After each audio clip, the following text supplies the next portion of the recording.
오늘 설교의 제목을 한번 보십시오. 나오미와 함께 돌아온 룻이라고 했는데 적절해 보입니까? 아니면 제목을 좀 바꿔야 될 것 같습니까? 약간 좀 이상하다 하고 생각하는 분이 계실지 모르겠습니다. 아마 룻과 함께 돌아온 나오미라고 하는 것이 더 적절해 보일지 모르겠습니다. 그러나 그것 말고 제가 일부러 좀 바꿨는데, 물론 이스라엘 백성은 룻이 아니고 나오미고, 또 오늘 이 둘이 돌아온 것도 룻의 고향이 아니라 나오미의 고향인 베들레헴이기에 룻과 함께 돌아온 나오미가 더 적절해 보일지 모르지만, 둘 중 더 중심적인 인물은 모압 여인인 룻이고, 이 성경 이름도 나오미가 아니고 룻이라고 이렇게 지어져 있지 않습니까? 룻기에 기록된 사건을 계기로 룻은 더 이상 모압 여인이 아니라 떳떳한 하나님의 백성이요 다윗의 가문에 이름을 올리는 여인이 되었고, 나아가 메시아의 족보에까지 등장하는 그런 사람이 됐습니다. 그런 면에서 중심인물은 바로 룻입니다. 지난주 우리가 1절부터 5절까지를 살펴보았는데, 그 내용이 흉년을 버티지 못하고 모압으로 건너가서 남편과 두 아들을 모두 잃은 나오미의 처량한 신세였습니다. 흉년이 온다고 해서 하나님께서 약속하신 땅을 쉽게 벗어나서는 안 되고, 그 안에서 하나님의 섭리를 인내하면서 새롭게 깨달아야 된다 하는 것이었죠. 이제 남편과 아들 둘을 잃은 나오미가 고향으로 돌아오려고 합니다. 6, 7절을 보십시오.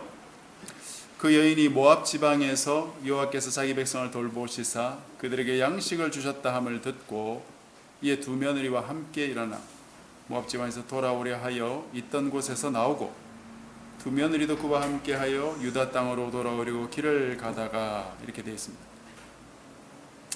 나오미와 두 며느리가 모압에서 남편들을 다 잃고 허망해하고 있었을 때 누군가를 통해서 하나님께서 자기 백성, 즉 이스라엘 베들레헴에 다시 양식을 주셨다, 곧 흉년이 끝났다 하는 소식을 듣게 됐다는 것이죠.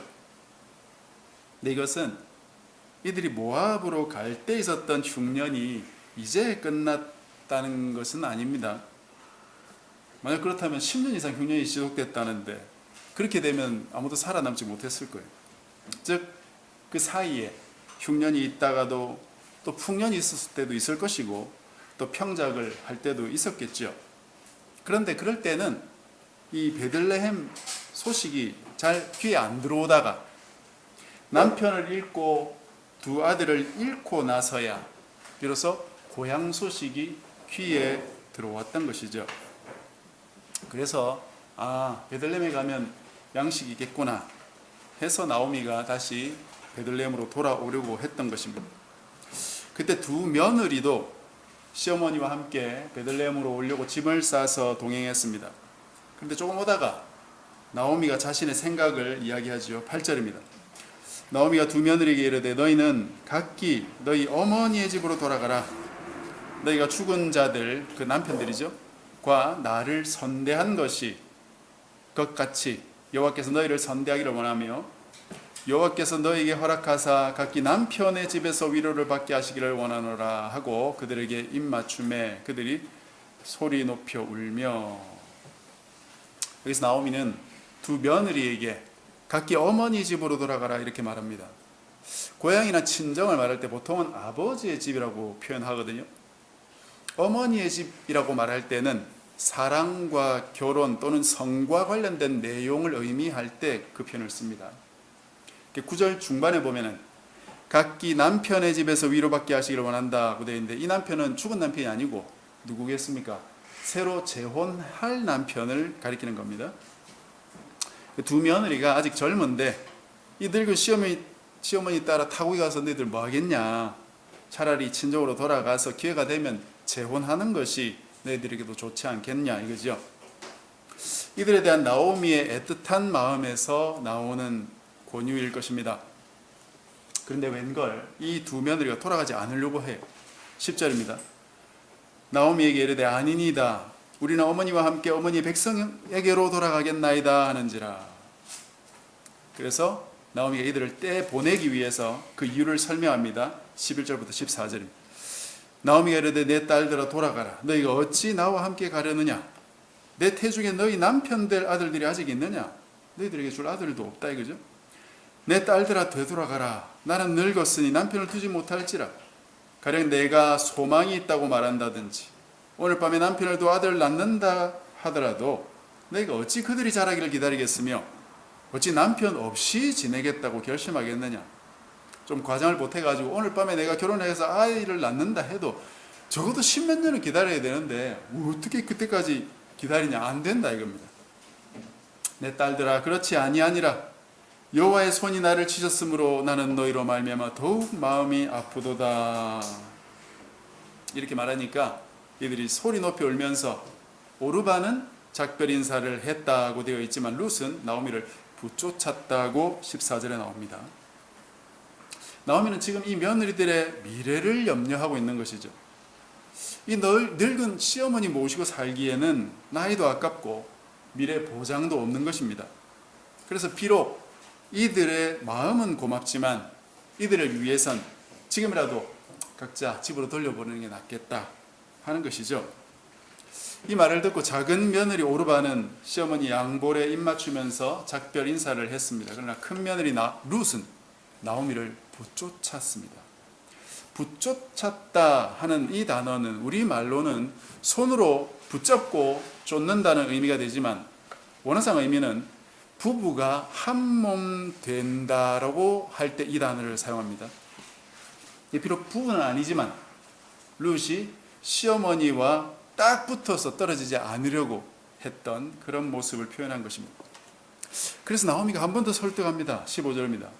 나오미가 또 이르되 보라 너의 동서는 그의 백성과 그의 신들에게로 돌아가나니 너도 너의 동서를 따라 돌아가라. 이 말을 듣고 룻이 이제 자기 이야기를 합니다.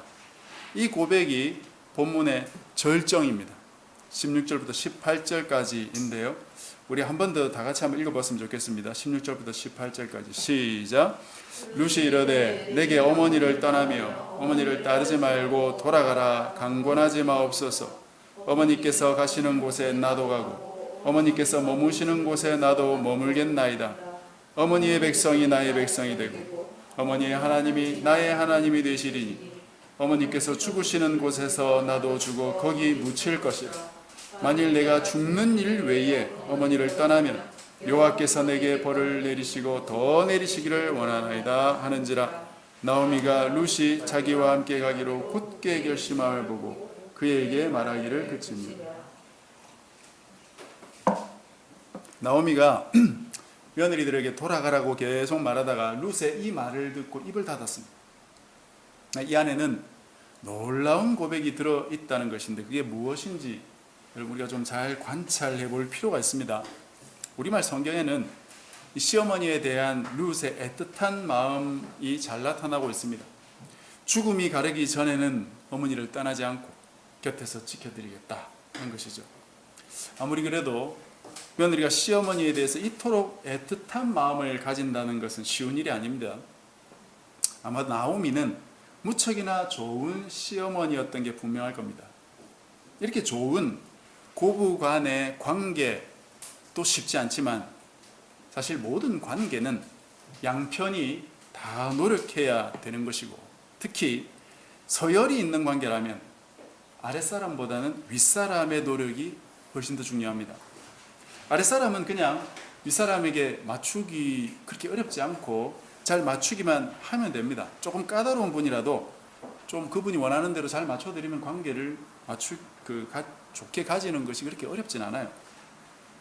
그러나 윗사람도 아랫사람에게 맞추어야 되는데 그게 쉽지 않습니다.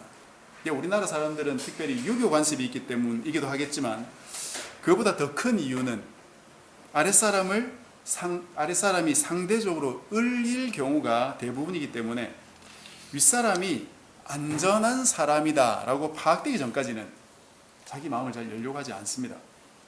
저도 제가 후배였고 또는 누군가의 제자였을 때 선생님이나 목사님이나 선배들에게 사랑받고 싶었고 그들에게 맞추면서도 그게 좀 번거로운 부분이 없지 않기 때문에 하루빨리 나도 윗사람이 되면 좋겠다 라고 기대했지만 막상 제가 선배가 되고 목사가 되고 부모가 되고 보니 그 역할이 훨씬 더 어렵다는 것을 깨닫게 된 것이죠.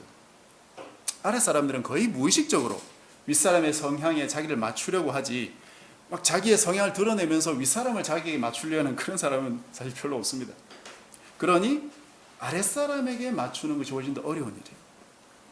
오르바나 룻이 시어머니 나오미를 이렇게 염려하고 걱정하며 함께 가고자 하는 마음에는 분명 동양인의 어떤 예의 같은 것들이 기본적으로는 있었겠지만 그것보다 더 큰 비중은 분명 이 시어머니 나오미가 엄청 좋은 시어머니였을 것이다 라고 보는 것이 더 타당합니다. 그러니까 지금 두 며느리가 다 시어머니를 따라 다른 나라까지도 가겠다고 그러고 있는 거 아니겠습니까? 여기 계신 우리 여성 동지들이요, 나도 나중에는 좋은 시어머니가 될 것이다, 그렇게 큰 마음 먹기 쉽지 않을 것입니다. 그런데 이 룻이 단지 시어머니가 좋은 분이셔서 따라 나섰을까? 그거보다 좀 더 큰 이유가 있었던 것 같습니다. 그것이 룻의 고백에 잘 드러나 있습니다. 한글 성경으로는 좀 표시가 나지 않아서 제가 주변 뒷면에 룻의 대답을 구조화한 표를 만들어 두었습니다. 히브리인들이 매우 자주 사용하는 문학 기법 중에 하나가 여기에 들어 있습니다. 그걸 간단히 설명드릴 테니까 좀 잘 들어보십시오. 이 문학적인 기법은 사실 성경에 매우 자주 등장하기 때문에 비록 약간 설명은 복잡하게 들릴 수 있지만 들어보면 간단한 것이고, 그리고 이것을 기억하고 계시면 성경을 읽어가다가도 비슷한 부분을 만나면 내용 파악하는 데 굉장히 도움이 될 겁니다. 이 방법을 우리말로는 교차대꾸법이라고 합니다. 교차로 대꾸를 이루는 방법이라는 뜻인데, 예를 들어서 인생은 짧고 예술은 길다 라는 말은 두 문장으로 대꾸를 이루고 있는 것이죠. 그런데 이걸 살짝 비틀어 가지고 인생은 짧지만 긴 것은 예술이다 와 같이 만들면 이건 교차 대꾸라고 할 수 있습니다. 예술은 길다 라는 말을 긴 것은 예술이다 이렇게 순서만 바꾸면 인생과 예술이 문장의 양 끝으로 가고, 짧다와 길다가 글의 안쪽으로 배치되면서 이 글의 안쪽에 배치된 짧고 길다 하는 것을 강조해서 대조하는 구조가 되는 것입니다. 그걸 교차대꾸법이랍니다. 히브리인들은 성경에서 이 방법을 아주 익숙하게 많이 사용하기 때문에 방금 보여드린 이 예술과 인생같이 두 가지를 짧게 대조하기도 하지만 그것보다 훨씬 길게 4-5가지를 대조하기도 하고, 나아가서 성경의 한 장이나 또는 여러 장에 걸쳐서 이 방법을 사용하기도 하고, 때로는 성경 한 권 전체에 이 형식을 사용하기도 합니다. 오늘 본문에는 2번의 교차대꾸법이 나오는데요, 헷갈리지 않기 위해 제가 번호를 하나씩 매겨놨습니다. 16절부터 17절까지 총 5개로 번호를 매겼는데, 1번은 16절 첫 번째 문장인 내게 어머니를 떠나며 어머니를 따르지 말고 돌아가라 강권하지 마소서입니다. 어머니를 떠날 수 없다는 것이죠. 2번은 이어지는 어머니께서 가시는 곳에 나도 가고 어머니께서 머무시는 곳에 나도 머물겠나이다 입니다. 어머니와 함께 살겠다 이거죠. 3번은 어머니의 백성이 내 백성이 되고 어머니의 하나님이 나의 하나님이 되시리다 인데, 이 부분이 가운데 있는 부분이기 때문에 이것이 룻의 핵심적인 고백이 됩니다. 그리고 4번은 앞에 2번과 대꾸를 이루고 있는데요, 바로 그 다음에 나오죠. 17절입니다. 어머니께서 죽으신 곳에 나도 주고 거기 묻힐 것이다. 아까 2번에서는 어머니와 함께 살겠다고 돼 있죠. 그러나 여기 4번에서는 죽는 것도 함께 하겠다 이렇게 돼 있어요. 즉 사는 것뿐 아니라 죽는 것까지 어머니와 함께 하겠습니다 라는 말이 되는 것입니다. 그리고 마지막 5번은 1번과 대꾸를 이루면서 만일 내가 죽는 일 외에 어머니를 떠나면 여호와께서 내게 벌을 내리시고 더 내리시기를 원하나이다. 1번은 어머니를 떠날 수 없다라고 표현했는데 5번은 그것을 한층 강화해서 죽는 일 위해 어머니를 떠나면 여호와의 벌까지 내가 받겠습니다. 이렇게 아주 못을 박듯이 이야기하고 있습니다. 룻은 간절하게 또 애틋하게 어머니를 떠나지 않겠다고만 말씀드리는 것이 아니라 히브리인들의 문학 기법을 따라 이 고백을 잘 분석해 보면 룻의 마음과 결단이 훨씬 잘 드러나 보이는 것이죠. 그리고 앞서 말씀드렸다시피 이 교차대꾸법의 핵심은 바로 가운데 부분에 있기 때문에 그것의 주위에서 룻의 결단을 다시 한번 정리하면 이렇게 말할 수 있습니다. 룻은 결단코 어머니를 떠나지 않고 함께 살고 함께 죽을 것을 각오하고 있습니다. 왜 그렇습니까? 바로 어머니의 백성이 나의 백성이다. 어머니의 하나님이 나의 하나님이 되시기 때문입니다. 이 말입니다. 이것이 바로 룻이 나오미와 함께 베들레헴으로 돌아오려는 이유였습니다. 이건 엄청난 고백이에요. 태생적으로 모압 여인인 이방 여인인 룻의 입에서 이런 고백이 어떻게 나올 수 있었을까요? 룻은 지금 형식적으로 신앙 고백하는 게 아니에요. 어머니께 잘 보이려고 믿음 좋은 척 하는 게 아닙니다. 모압에도 자기들의 신인 그모스라는 신이 있었어요. 그래서 12절에 보면 15절에 보면 나오미가 이렇게 말하죠. 너의 동서가 그의 백성과 그의 신들에게 갔으니 너도 가라. 이 말에 대해 룻은 어머니의 백성이 내 백성이고 어머니의 하나님 여호와가 내 하나님입니다. 그렇게 답변을 하면서 자신의 백성과 신조차 버리고 어머니의 백성과 신에게로 바꿔버린 것입니다.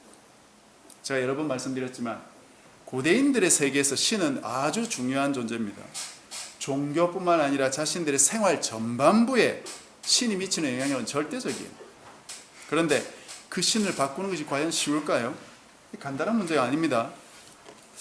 오늘날도 사실 오늘날의 그 부분을 생각해봐도 쉽지 않는다는 걸 알 수 있는데 오늘날 여러분 만약에 전도를 한다. 무신론자와 다른 그 불교 신자 중에 누구를 전도하기 쉬울까요? 물론 개인마다 다르고 상대적이겠습니다만 그런 것은 좀 차치하고 같다고 보고 두 사람이 동일한 어떤 영적 경험을 한다면 무신론자가 하나님을 믿을 가능성이 더 큽니다. 예를 들어서 자신의 가족 중에 뭐 암이나 큰 병에 걸렸는데 뭐 하나님께 기도해서 암덩어리에 떨어졌다. 그리고 그렇게 된다든지 아니면 꿈에서 뭐 생생하게 예수님을 뭐 만나는 꿈을 꾼다든지 그러면 이 무신론자는 두려워서 예수님을 믿는 사람이 될 가능성이 크다 이 말입니다.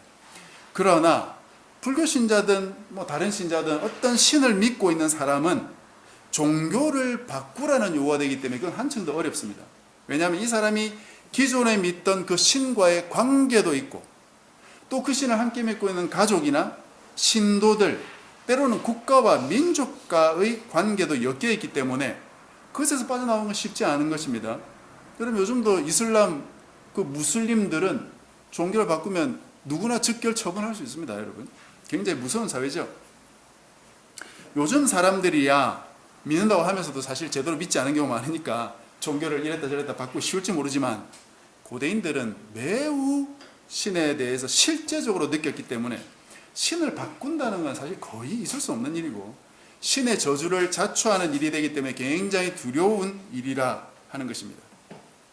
이런 상황에도 불구하고 룻이 백성과 신을 다 바꾸었어요. 어떻게 가능했을까요? 나오미가 전도를 잘했을까요? 여러분 나오미는 사실 믿음에 있어서는 거의 모범이 되지 못한 어머니였다고 보입니다. 지난 시간 살펴봤듯이 흉년이 올 때 다른 나라로 이사가는 여인이에요. 겉으로는 여호와를 믿는다지만 글쎄요 흉년이 오면 도망가고 자기 백성에게 양식을 줬다 하면 다시 돌아오는 그런 사람이 신실한 백성이라고 볼 수 있겠습니까? 과연 이런 나오미가 며느리들에게 신앙교육을 잘 했을 것이라고 생각할 수 있겠습니까? 여호와를 입술로 고백하기는 했겠지만 믿음을 가지고 있었다고 보기는 아마 어려울 것 같아요. 또 하나의 난관이 있습니다. 그것은 이 나오미의 입술에 나오는 고백들인데 그 고백들이라고는 자신이 하나님의 심판을 받았다는 얘기밖에 없습니다. 하나님 주신 은혜를 고백한 적이 없어요. 아까 13절에서 보았듯이 여호와의 손이 나를 치셨다고 고백했습니다. 물론 잘못하면 하나님 벌을 내리시고 그 벌을 통해 새롭게 되고 변화되면 하나님이 벌을 거두시고 은혜를 베푸시거든요. 왜 하나님이 나를 치셨다고만 고백할까요? 이 사람은 하나님의 은혜를 잘 모르든지 아니면 새까맣게 잊고 있다고밖에 볼 수 없죠. 처음 모압으로 가서 그 한 곳에서 정착할 수 있었다면 그게 하나님의 은혜 아니겠습니까? 그리고 그 타국에서 10년이나 넘게 살 수 있었던 것이 하나님의 은혜 없이 가능했겠습니까? 민족과 신도 다른 그곳에서 말입니다. 그리고 좀 살다가 돌아와야 하는 것이지 남편이 죽어도 왜 돌아올 생각을 나오미는 못했을까요? 그때는 못했다고 하면 말론이나 기럐이 죽을 때라도 그런 생각을 해야 했지 않겠습니까? 이 아들들이 하루아침에 죽었겠습니까? 한 명씩 죽을 때마다 왜 고향으로 돌아가야지 생각을 못했을까요? 돌아오지 않은 자신의 잘못은 생각하지 않고 왜 하나님만 탓하느냐 하는 것입니다. 19에서 22절의 내용은 베들레헴에 돌아온 나오미가 베들레헴 사람들과 대화하는 내용인데 그 내용의 핵심은 자신이 풍족하게 나갔는데 하나님이 피어 돌아오게만 했다고 고백하는 것이에요. 불평입니다. 여러분 이것도 짧게 살펴보면 22에서 21절이 교차 대꾸법으로 사용되어 있습니다. 1번 보십시오. 나를 나오미라 부르지 말고 마라라 부르라 했는데 5번인 21절 끝에 보면 너희가 어찌 나를 나오미라 부르느냐 이렇게 되어 있죠. 나오미라 부르지 마라 되어 있습니다. 2번은 이는 젖는 자가 나를 심히 기롭게 하셨음이라 했는데 이와 대꾸를 이루는 4번은 21절 중반에 보면 여호와께서 나를 징벌하셨고 전능자가 나를 괴롭게 하셨거늘이라고 되어 있습니다. 하나님이 나를 괴롭게 하셨기 때문이다. 핵심인 3번은 뭐라고 되어 있습니까? 21절 초반에 내가 풍족하게 나갔더니 여호와께서 내게 피어 돌아오게 하셨느니라입니다. 나는 부유했는데 여호와께서 나를 망하게 하셨다. 그 말을 나오미가 하고 있는 것이에요. 불평이죠. 결국 나오미가 베들레헴에 도착해서 사람들에게 대답한 내용의 핵심도 하나님이 나를 치셔서 내가 쫄딱 망하고 돌아왔습니다 입니다. 자신의 잘못을 돌아보거나 회개하는 건 그 어디에도 없어요. 이런 시어머니가 과연 며느리들에게 신앙교육을 잘 했겠습니까? 매우 아이러니하지요. 모압 여인 룻은 어떻게 이렇게 좋은 신앙을 가지게 됐을까요? 이 룻은 철저한 신앙 고백으로 자신의 삶 전체를 바꾸고 베들레헴으로 돌아왔지만 베들레헴 출신 나오미는 불평만 잔뜩 늘어놓고 있는 것이죠. 룻은 나오미에게 신앙을 배웠다고 보기 어렵습니다. 물론 나오미와 죽은 남편을 통해서 여호와 하나님께 대해서 들었기 때문에 그분을 믿을 수는 있었겠죠. 그러나 그런 가정 속에서 시댁 식구들에 의해서 신앙이 자랐다고 보기는 어렵습니다. 불평하기 좋아하는 분들은 좀 주의를 해야 되겠죠. 불평하는 것 이전에 하나님 내게 베푸신 은혜, 여러분 생각하는 습관을 좀 들여야 됩니다. 그럼 룻은 어떻게 이런 신앙적인 인물이 되었을까요? 사실은 아주 간단한 원리가 있습니다. 하나님의 백성은 하나님께서 언제나 직접 양육하시기 때문입니다. 동서고금을 막론하고 하나님의 백성은 하나님이 직접 양육하시지 사람을 통해 하지 않습니다. 좋은 부모, 좋은 목사, 좋은 교회 있으면 좋겠죠. 그러나 한 영혼이 하나님 백성이 되는 건 그런 조건으로 되는 게 아니다 이거죠. 부모가 아무리 좋아도 안 되고 여러분의 목사가 아무리 좋아도 안 되고 여러분의 교회가 세계 최고의 교회라도 안 됩니다. 하나님 백성은 절대적으로 하나님이 키우시고 하나님이 양육하시고 하나님이 장성하게 하셔야만 되는 것입니다.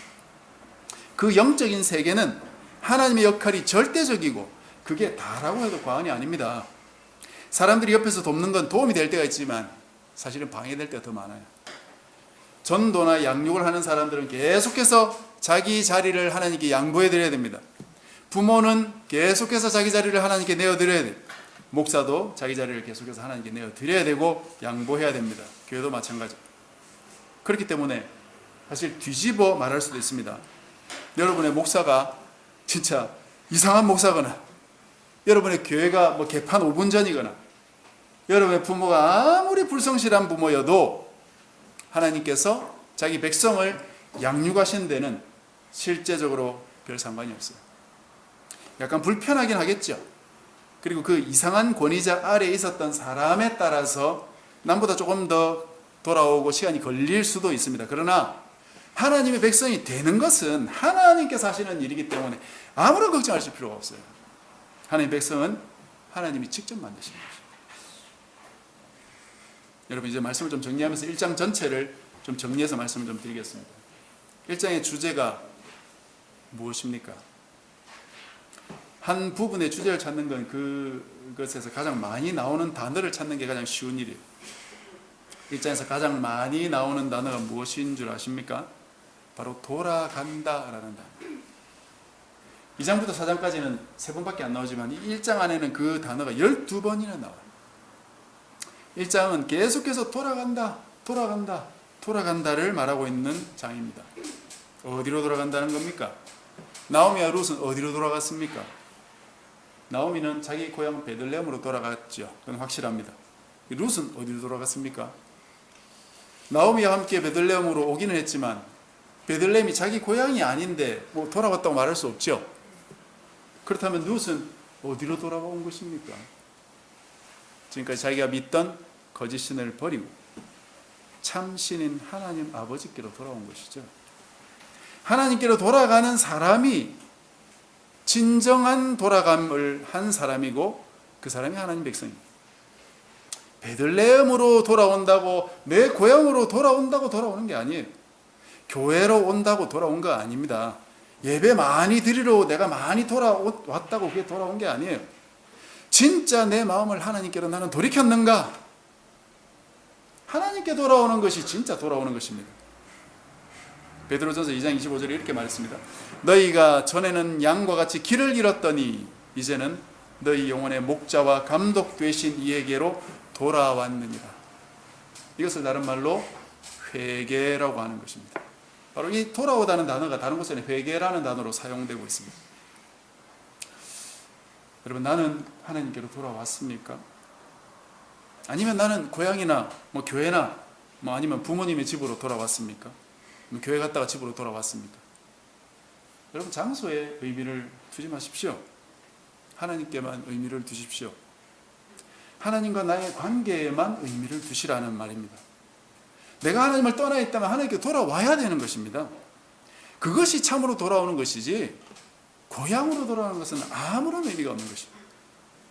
말로만 고백하지 말고 실제로 내가 하나님께로 돌아와야 되는 것입니다. 그 일을 위해서 주님은 우리 안에서 일하셔서 우리를 하나님의 참 백성으로 양육하시고 세워가실 것입니다. 그럴 때 우리 참 하나님의 백성이 될 줄로 믿습니다. 말씀을 정리하겠습니다. 우리 자신을 돌아보면서 나는 과연 진정한 하나님의 백성인가? 나는 참으로 하나님께로 돌아왔는가? 나는 하나님의 양육을 받고 있는가? 참다운 하나님 백성이 되어가고 있는가? 이 사실을 우리가 좀 돌아보면서 참 하나님 백성이 되어갈 수 있도록 늘 하나님께로 돌아가는 저와 여러분이 되어야 되겠습니다. 이런 은혜가 우리 모두에게 있기를 주님의 이름으로 간절히 축복합니다.